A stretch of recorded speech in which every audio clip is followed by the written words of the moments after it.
Hard work and determination. These are the two most talked about themes in shonen anime and manga.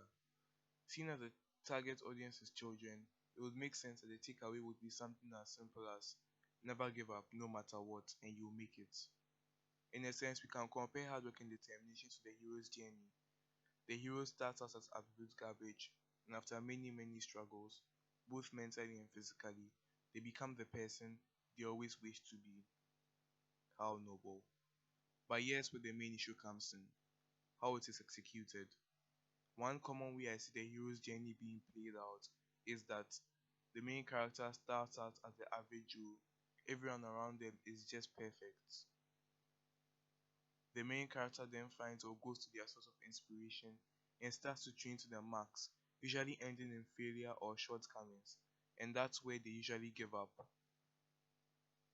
Until some outside force, usually a mentor or friend, brings them back to their feet, or their latent godlike abilities start to give rise, giving them the necessary push that they couldn't achieve on their own.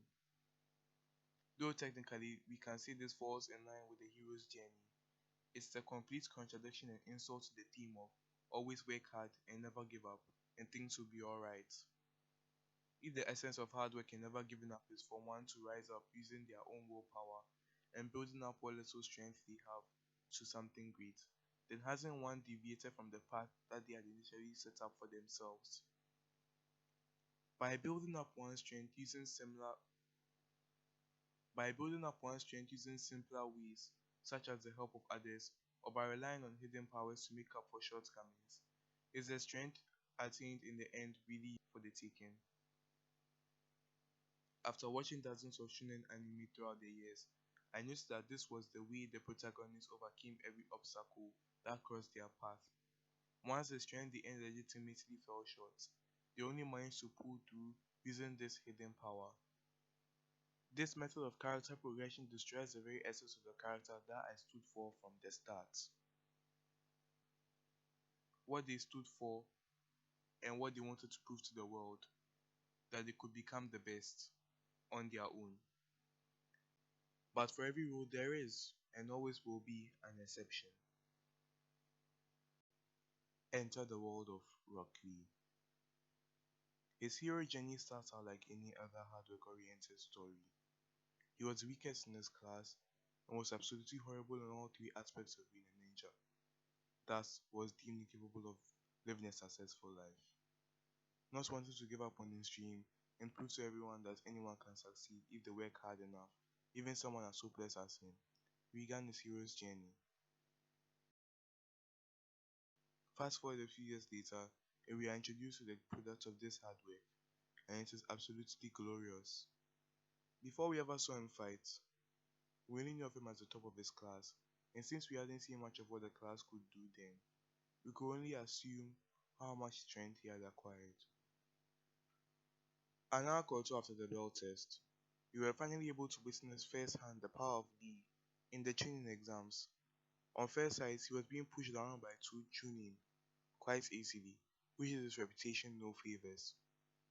Now the fruit of his syllabus was suspect, until the Hoshlet himself came to the scene.